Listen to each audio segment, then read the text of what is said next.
The simple thing right now that's a rage in the world is, if you come to our ashram, all the people there who are physically immensely active eat 10 o'clock in the morning, 7 o'clock in the evening, 2 meals. How many doctors have been telling me that they will die of malnourishment, this will happen, that will happen, you must do this, you must do that.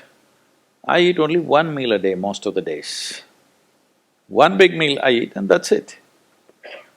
And doctors telling me, no, Sadhguru, the way you're traveling, this will happen, that will happen, you must eat at least once in 4 hours, something you must eat.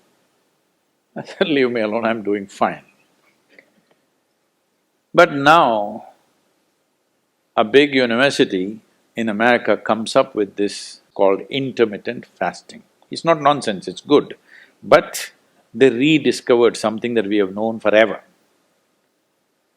Now everybody is saying there must be a 16-hour gap. Then all your ailments will go away. What the hell were we saying all these thousands of years? The simple thing is, there are many aspects to this, psychological, physiological. But now cancer is on the rise in the world. A cancerous cell is like a criminal in the society. All of us have in our bodies. Only if their concentration becomes more than what they should be, or they gang up and locate themselves in one place, they become like organized crime. There are pickpockets in Kochi, I'm sure. Hello? There are small-time criminals, individually operating in twos and threes. We don't take it very seriously, we leave it because it happens. But suppose all 100 of them got organized into a organized crime, now we will crack down. Because we know now it becomes a threat to the society. Similarly, cancerous cells are like this. Criminals, they're moving around, doing some damage. Their only problem is, right now, they're generally eating about 8 to 12 times more than what the other cells are eating. So if you just give sufficient break between one meal and the other, most of them will die because they cannot survive. This is something we've been talking forever, but now they've discovered it with $1 billion research. And I have seen hundreds and thousands of people who just become healthy and well simply because they're not fueling up all the time when the tank is filling. In the yoga center, all the time people are physically active. So everybody is very hungry by the time it's 3:30, 4 o'clock in the evening, they're extremely hungry.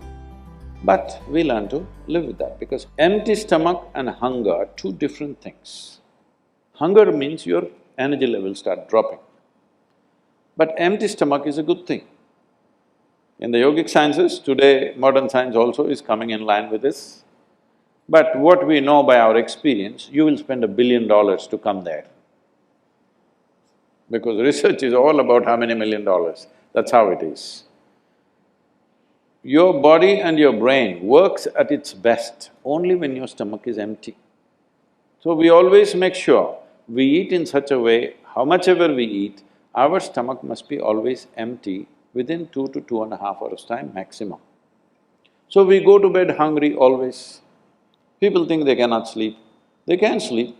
On an average, for 25 years on an average, I slept only 2.5 to 3 hours.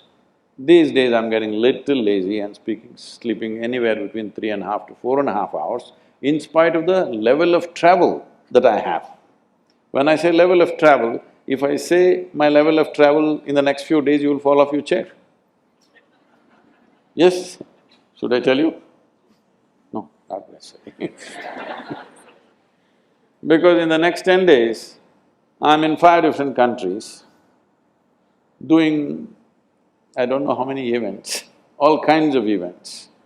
So, you're able to keep this up simply because you don't overeat. It's very important. Everybody eats 2 meals. I generally eat only 1 meal, 4:35 in the evening, because I don't like to sit in front of the plate and worry about how much to eat. I like to eat well. So, 4:35 in the evening if I eat a meal, it's only next day. Is this enough? Am I looking okay? Hello? Because any correction and purification that needs to happen in the body, your stomach needs to be empty. It's very, very important. Otherwise, the purification on the cellular level will not happen. You pile up things and then you have all kinds of problems.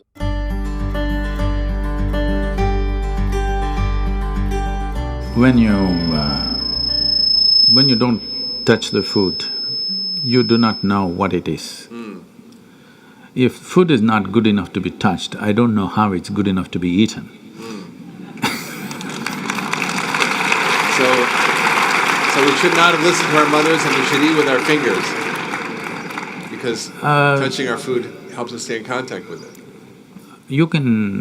The cleanliness of your hands is entirely in your hands. The cleanliness of the fork is not entirely in your hands. This is true.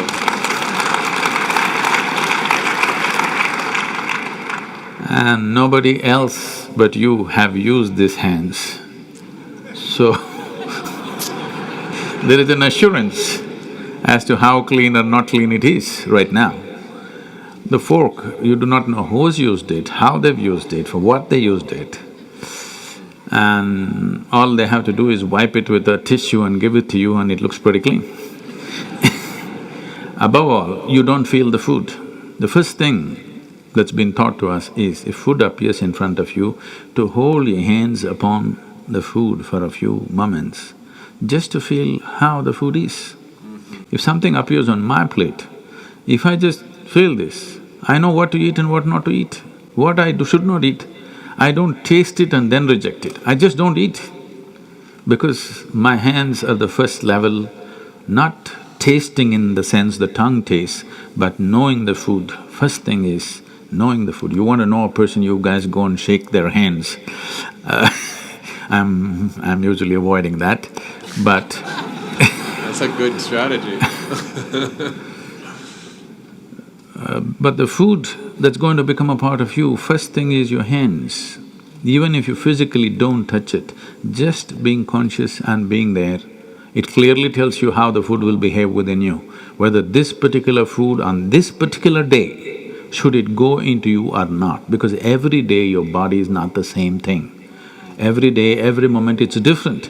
If you feel the food, you just know whether this food has to go into you on this day or not. If that much awareness is brought in, we don't have to go on telling people what they should eat. Every meal they must decide what they should eat in that meal.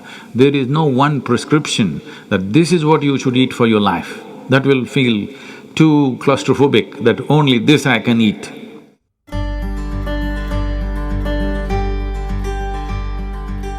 Your selection of food and consumption of food also must happen consciously.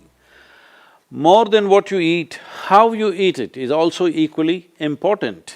When I say how you eat it, these are all live substances.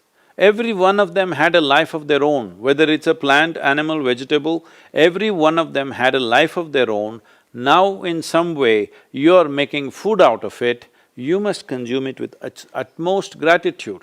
If you approach it with a certain sense of gratitude and reverence towards the food that you eat, when I say reverence, it may feel like too much for you, but I'm asking you, let's say we put you in a room and you had nothing to eat for 5 days. If God appears in front of you, what will you ask for? Food? So that's how important it is. You must understand the food on your plate is not just a substance, it is not a material, it is not a commodity, it is life. It is the life-making material for you. So you must treat it as such. Right now, when it's on the plate, when it's out there, it has no value, but the moment you consume it and it becomes your flesh and blood, now suddenly it's of immense value. Why do we live like this? It's very important, when it comes on your plate itself, you must treat it as a part of yourself. With great reverence, you must consume. Just the way you consume it, if you change that, food will behave very differently within you. This is what consciousness means. If people say your consciousness has no impact on your life, only chemical structures have impact, I'm very sorry for them because that's not how life works. Human consciousness has a deep and profound impact on everything that we touch, especially the food that we are making another life as a part of ourselves. When we're doing such an act, it's very, very important we treat it with utmost gratitude and reverence.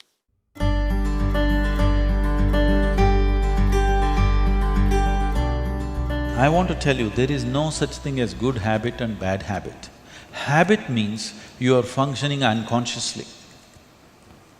If you're functioning unconsciously, that's a bad thing because the whole thing about being human is we are capable of doing things consciously. That is the beauty of being human, that we can do everything consciously. What an animal does unconsciously, we can do the same thing consciously. We can eat unconsciously or we can eat consciously. We can breathe unconsciously or we can breathe consciously. Everything that we can do it consciously. The moment we do something consciously, suddenly that human being looks very refined and wonderful. Just because somebody walks and speaks consciously, doesn't he become a beautiful human being? Yes or no? That's all. So why is it that we are trying to develop habits as if there's a good thing? Habit means fixed realities, where you don't have to think. You get up in the morning and it'll happen to you. No, don't try to automize your life. That is not efficiency, that is the efficiency of the machine. This one is supposed to function intelligently and consciously. Nobody is expecting it to function like a machine. So, about food and stuff, food must be suitable for the body that we eat for. It is for the body. This is a building material for this body, the food that you're eating. What is the appropriate food?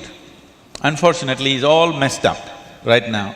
Traditionally, we ate very sensibly in this country, but these 1,000 years of innovations have brought other kinds of food cultures, and today the national diet is pizza or pasta. What is it? Which is one? I don't know. Both were competing. So, we are losing our sense about food. It's definitely time to look at what is the most suitable thing. If I go into that food, it's a very long process, but you must experiment with food, not just by the tongue, but by the body. You eat something today and see, just learn to observe how agile and how active your body feels after eating this food. If it feels like it wants to go to the grave, that's not good food. If it feels like it wants to be alive after eating this, except coffee, because that's a stimulant. If you eat food and your body feels very agile and alive, that means it's good food, body is liking it. If you eat something, it feels dull, that means it's not liking it, it's having difficulty with it, that's why it feels dull. So just on this basis, there's a much… this is a very simplistic way of putting it.